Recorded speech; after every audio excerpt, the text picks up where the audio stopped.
We are live again. Welcome to Real Estate Now. Stacy, you look like you're going for a hike. Are you going for a hike? I got my backpack. Well, here's a hint. Oh, Yeah, you're going on a cruise. I'm going on a airplane. I An need, airplane? yes. I'm Because leaving. I'm social, you'll see where I be. It's where I always go. So, no surprise, Oh, I'm going to Hawaii. I'm where you excited. always go, Hawaii. Yes, Say hi to Hawaii for us. I will. I will. So, what do we do every quarter live? Every quarter live, we talk about what the market's doing right now. We bring in our realtor panel and say, Oh, yo, that's what's you. going on? We love our realtor panel. Yes. Uh-oh. You said Uh, realtor. Realtor. I know. It's Someone told me that realtor. years ago, and I got Yeah. it. Yeah. It's good. Okay, so let's bring him in. From down south, we have Aaron Thomas. From up north, we have Darcy Hardy, and we added a new panel member this quarter, Lindsay Allen over here in Coeur d'Alene. So super excited. Oh, we lost Stacy's video. Okay, we may lose Stacy's video because she's on her cell phone. Cell phone, so maybe Keith just back me out for a little bit, and I'll listen. Okay, fair enough. I'll back you out. All right. Text me if you want back in because I won't be able to see anything. I'll be in the chat, and I want you guys all to have a good show. Okay, we'll do that. Okay. So travel safe and enjoy Hawaii. Mahalo. Okay, welcome, friends. How are you? Doing good. Yes, nice. Darcy? It's a great day. Yeah, Aaron, you're on mute, by the way, just FYI. Oh, awesome. I just want to make sure my car doesn't make noise. Oh, your car sounds fine. Your car sounds real fine. So here we are. We're already halfway through Q4 in the fine 20 of 22, one of the best years in real estate ever, right? And so we're talking where we are. What happened in Q3? Where are we at right now going into the holidays? We are literally one little week away from Thanksgiving. So exciting times. So who wants to jump into the pool first? Let's hear what's going on up north. Up north. What's going on up north? King County and Snohomish County? Thanks, Aaron. Okay, so things have been slow. Like I think they have been pretty much everywhere across the country. Yeah. We did have a little bit of pickup right after the elections. Okay. As rates dropped slightly down into the high sixes, we saw loan applications go up, and we saw a bit more buyers out looking and asking questions and attending open houses. So we've seen a little bit more activity than we had in the last few months. Well, that's good. I'd say time on market, we're still looking at a solid 40 days or so. Okay. Significantly different than it used to be, but it's still technically considered a seller's market, although I don't think anybody feels like it's a seller's market. Yeah. Do the listing folks feel like it's a seller's market? No. There's always different buckets of people and with what their perceptions are coming in when they talk to us. And sellers right now are kind of funny. Some of them are like, okay, well, I want to get my house on the market before everything changes, and the sellers don't get as much. I'm like, you missed that boat, buddy. Then there's the bucket of people that have to sell for various reasons, whether they are being transferred or something happened, they have to sell. And lastly, there's the people that are really struggling with what's going on for their living situation right now. So they might not have to, but they really want to, such as somebody who's moving up. They've grown out of their house or whatever the situation might be. So those are pretty much who we have right now. And there's a lot of people that are just doing it because they have to. Gotcha. Aaron, is that the same situation? Pierce County, Thurston County, down south? Yeah, pretty much the same. This time of year we start to go down in pretty much everything except for price. Just historically speaking, right? Less available homes for sale, less that are going pending, less that are closing. The two biggest things that we're seeing is just languishing inventory. Like homes just kind of sitting on the market because the market time has doubled really quickly. Yeah. So homes languishing on the market. So of course, like the active inventory year over year is way higher. It's double what it was last year. So we're up like 55%. And that's just because, high interest rates, less people can qualify at what the purchase prices have been this year.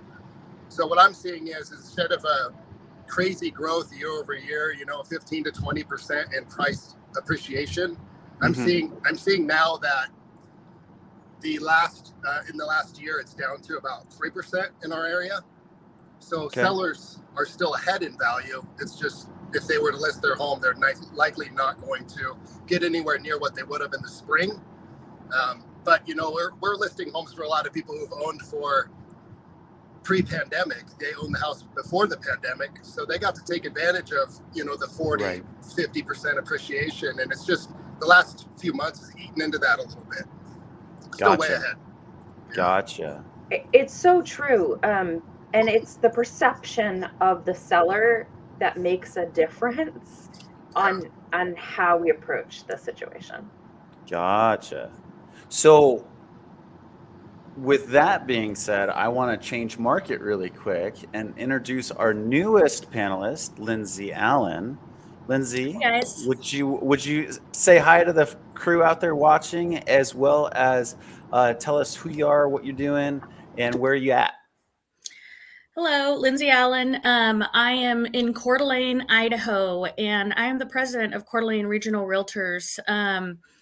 I have worked with Keith on some stuff, and excited to be here and kind of give some perspective on the North Idaho market. I think all of us in the Pacific Northwest have kind of seen that crazy growth, and now we're seeing things slow down. I'm currently at EXP. I've kind of been at some bigger brokerages, a boutique brokerage, but I love EXP at the moment. So here in our market, I feel like the Pacific Northwest was on that leading edge of the boom. And now we're like, on the leading edge of the cool down as well. You see other markets like Florida and areas in the South that are still seeing some craziness and multiple offers and stuff like that. And I can say we've passed that. That expired in maybe March or April of this year. Yeah. And in terms of our median sales price, we hit the ceiling at like $575 median sales price in April. And we've been seeing about a 2% decline in median sales price ever since then.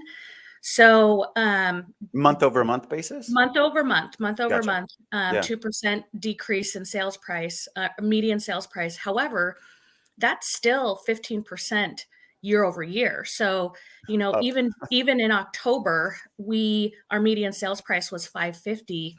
That was still almost 15.5% up from October of 2021. Our days on market are finally starting to kind of level out and plateau. Our active inventory at the moment, because we're also a seasonal market, is decreasing coming into November, December, January. It'll be the lowest. But we're also seeing a decline in the number of home sales. It's down 23% from October of 2021. Gotcha. How many of those in your guys' markets, how many listings are coming off the market and not being transacted? They're just canceling their listing with you. Or not you, but just in general. What's the cancellation numbers? I'm curious. Anybody got that stat? I don't have the numbers off the top of my head, but it was around July, August that we really saw places coming off the market and switching instead of for sale to rentals. Gotcha. In talking with there's a person that I often refer rentals to because I do not do rentals myself. And that person, I happened to have a client that particular week that was doing the exact same thing, and the agent that I talked to about rentals, that I refer rentals to, told me that I was 1 out of 7 calls that week that she had gotten, and that was like July timeframe. So we're seeing a lot more of that, which there's a huge demand for rentals, so that makes a lot of sense. Yeah. We're seeing it in our market too, Keith. I've had a couple. Last year, I believe there's only one listing that we didn't sell out of 50 or 60, and in the last month, we've had 3 people pull their houses for various reasons. Two were market related, Yeah. and so they just pivoted to rental. And what's kind of unfortunate about it, and I mean, it's not so unfortunate because it depends on that person's individual goals, right? Yeah.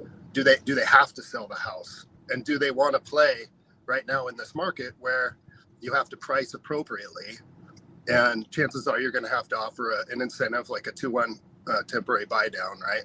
Right. And so, are you going to, potentially, I don't want to say cave on it, but you're going to have to drop your price. It's tough to sell out there right at the moment, but we all know what's coming, which is likely a rate correction. And if these people can just hold on, they would be able to sell that property come probably January, February. But when you're dealing with a situation where you have a vacant property and you're making a payment, it's a little bit hard to swallow. So the thinking is, and I've got a person that's in the service trying to do this, they can afford the payment, so the payment's like $2,100 a month. Yeah. Does it make sense to drop the price by 30 grand to sell it and lose 30, or does it make sense to just let the market come back? And in some cases, we've let the market come back and won, and the person is just making the rent payment versus caving a lot on the price, right? So that's for everybody's individual situation to determine with their comfort level. But I do feel like if some people could just hang on and maybe make a few payments, and this market comes back around, they would have found that their net would have been much higher on the sale. Interesting. If that makes sense. Yeah. That's how most realtors are looking at things right now. We all feel like the market is going to come back around after the new year. Keith, Lindsay, you can speak to that. Yeah, look, I'm going to tee Lindsay up for this one. So, Aaron alluded to a interest rate course correction. The Mortgage Bankers Association says by June or the summer months we're going to be back down to 5 1/4, 5 3/8, right? So, assuming that plays out, where does that put the housing market in your opinion? I think, in some of these seasonal markets or these, Pacific Northwest, like I keep mentioning, it's a very desirable area. Quality of life and, activity and space, affordability. I think, and I've been hearing the same thing, and I trust MBA. I think they've been pretty spot on in a lot of their predictions over the years. Yep. If we can get down to 5 1/4, 5 1/2 by next summer, we have a lot of pent up demand. Obviously, we've had a lot of buyers who have been put on the sidelines. I've seen these rates affect people that, especially like new construction where you've got these long-term holds and then rates are moving, you can't lock something in.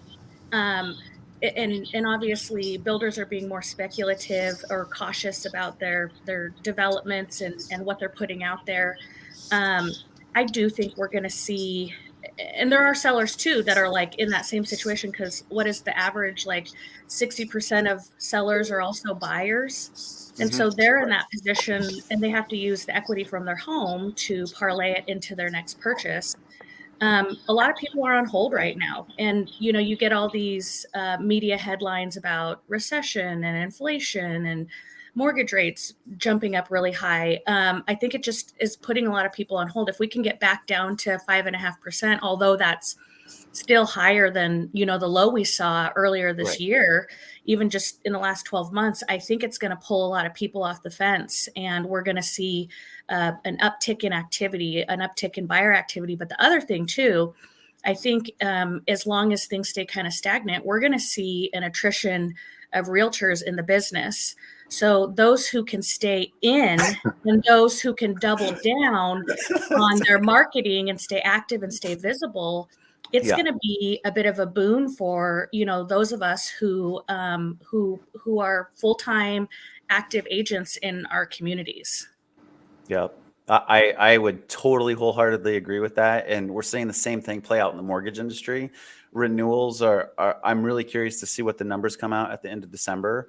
But I suspect that we'll lose probably 15% of the mortgage origination force. We're on the same track. I know Idaho Yeah. Realtors around the state Yeah. association, on our budget committee, we've kind of been anticipating just, you know, we'd rather over anticipate than under anticipate about a 20% drop in membership. And so we're kind of, you know, Yep. mirroring that here up in our local association as well, kind of anticipating that we're going to see membership drop. Yeah. And I mean, I want to put I don't want to say a positive or negative spin on it. Just a real, God forbid, not God forbid. I want to put a real number on it, right? We're going from a market that was almost $3 trillion worth of purchase volume down to a market that's going to be about 1.6 to 1.7 trillion dollars worth of purchase market. So if you just look at the sheer numbers of the volume that's going to come through in 23, you're going to have attrition. There's no two ways about it, right? So attrition is going to happen because the market has shrunk. There's less pie to go around.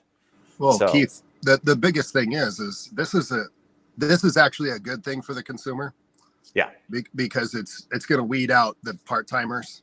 It's going to weed out Yep. the people that don't provide a lot of value to the consumer because Right. they're part-time or because they have less skills, less knowledge.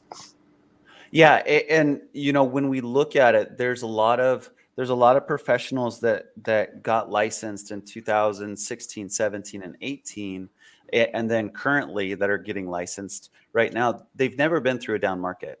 It's very tough to pivot and set expectations and have a consultative approach to your mortgage real estate business and continue to guide the client through. Right now is the time where we all make our money to the nth degree through our advice and education and abdication for our clients. So I'm happy for it. I'm excited for it.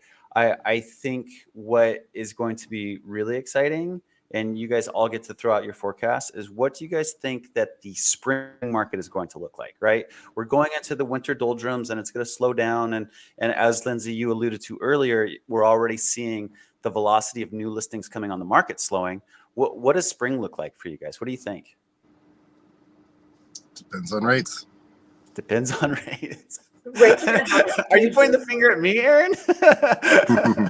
Yes. How quickly do they recover? You know, I mean, I Right. was of the mindset that if the rate went to 8%, we would see pretty much a halt to people doing casual business. You know, they want to, Yeah. but they don't need to. Right. I've personally seen, and so we'd be down to people relocating, right? Because they need to. That's my personal opinion. Just because they would have to at that point. And you have a lot of people who are going from and staring at their 3% mortgage and saying, do I want to upgrade to a 7% mortgage right now to get the house that I need or want? And a lot of the times it's a want and not a need. Let's be real. Mm-hmm. So those rates recover quicker. You know, if there's a scenario that has inflation numbers being good, come, you know, January, February, and rates recovering quickly, I could see a scenario where this market does come back, just not to the extent that it was during the pandemic and last year. Gotcha. Yeah, and Darcy? yeah, so I completely agree with everything that was just said. I kind of laugh in my head when people talk about the spring market and we're just heading into the winter market. I feel like all the markets have kind of shifted, right? Okay. So I think we've been going through the hardest part of the market. As soon as the new year hits, things pick up some. At least in our area, the market tends to pick up late January, beginning of February, and that's kind of the start of the spring market. So it feels like we are knee deep in the winter market, even though it's not winter yet. Yeah, Lindsay's absolutely Yeah. correct. You know, real estate happens in a bell curve. It's and it starts in January. You know, there's Yeah. a couple seasonal blips around the school year, but it peaks right in that, you know, June timeframe and holds and then comes back down in the fall. So I mean, this happens every year, you guys. The only time it didn't was in 2020, and it was just delayed by 3 months because people were in their houses not doing anything. I should have had the graph ready. I'm sorry. Yes, it's very data driven. It's- oh The yeah, graph is whoop, you can go back years. It just is like this for years back. Here. yeah. Because you So- have to have a new listing to have an active, to have a pending, to have a sold, right? I mean, Yeah, correct. so it all follows that. Well, and let's talk rates really quick because something very monumental happened last Thursday and just wanted to talk about it really quick. You know, the PCE number came out and it was a flat number and a retraction number. So the numbers that we're looking at, the year over year monthly comparisons are starting to slow down as far as incremental ratcheting up of the inflation number. And we jumped 200 basis points, 2% on mortgage-backed securities. Not to get too nerdy on it, that just means when we sell the mortgage-backed security, we get paid 2% on it, right? So that was a huge jump, and that's when you saw those rates come into the sixes. What I would really love to see is the inflation number stays steady or declining, and we just get stability. To me, what I've been working with my pre-approval buyers is like they come to me, they get pre-approved at 5.5 in springtime, and then all of a sudden, when they find their house, that they're ready to make an offer in summer, we went from 5.5 to 7, and then here in this last iteration, going through October, we're now up to 7.5, 8%, depending on your total credit score, down payment, and all that good stuff. And so there's been really a lack of stability in the market with regard to rates. And so I would love to see whatever it flattens out to, if we could just get to a flat rate that a pre-approved buyer could come in and go shop for 30 days and know that that rate's still going to be there. That's a huge, huge benefit for all of us. So I think we're there. I think So, too, like in the state of Idaho, we have been very fiscally conservative, and we have like a $2 billion surplus. Right. And we have spent like maybe 2% of the ARPA funds that came our way federally. And at this moment, they're actually rolling those back out to consumers around our state. And so, you know, we talk about disposable income or cash that people have and they're spending. I think we're going to see, I mean, obviously our inflation indicators are a lagging indicator. We're seeing those funds come back to consumers right now. And I think that'll continue through the beginning of the year. We're seeing $50 million going into from ARPA funds into workforce housing. So there's still a lot of money to spend that came from the coronavirus pandemic. And so I think that, you know, it'll be until at least next summer before we see some of that stuff really, really stabilize and not be so volatile because, you know, hopefully some of that money is just already spent and people are being more conservative in their spending. At least here in Idaho, that's what we're seeing. Gotcha. Yes, I wholeheartedly agree with that 110%. Last question for all of you. The NAHB came out this morning, the National Association of Home Builders came out and said that the builder sentiment is at a post-financial crisis low of 33%, I think it was, which means that they're really looking at slowing the pace of building and releasing new construction. What impact will slowing of new construction have on your guys' markets? Well, we've got a historical lack of new construction already, so it's not going to help things. Yeah, I can say that. You know, if anything, it's just gonna help keep our inventory low. You know, it's Darcy said it earlier, but you know, a traditional buyer's market and seller's market is defined by about 6 months of supply, right? And we're nowhere near that. At least in our market, we're still barely over a month. So wow. Anything that creates a low inventory situation is not a great thing for The consumer that's sitting on the sidelines hoping that prices go down, by 20%. It's just the correction has occurred, and for that buyer sitting on the sidelines, even though they might have a slightly higher interest rate, they should absolutely purchase now. We're getting people into houses that they want at deals right now, and that is not going to stay the environment when we have still a seller's market. It's a seller's market acting like a buyer's market temporarily, is what we've got going on because of the interest rate. Right. So well said. I get so frustrated right now. All these buyers want deals. This is the time that they get their deal because they can negotiate.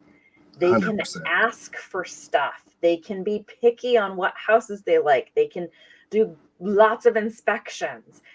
They can inspect the property. We haven't had this kind of market for over 10 years. And now that it's here, yes, there's a downside. There's a high interest rate, but everything's pointing in the direction of that's going to improve. So now that it's here, I've actually had clients say, well, what's wrong with the house? Maybe I don't want that because there's something wrong. Nobody's made an offer. Have a deal and feel really, really strong and good about the market all at the same time. For most people, you have to take a leap of faith. And I think that holds true for these builders too. I get where the builders are pausing things.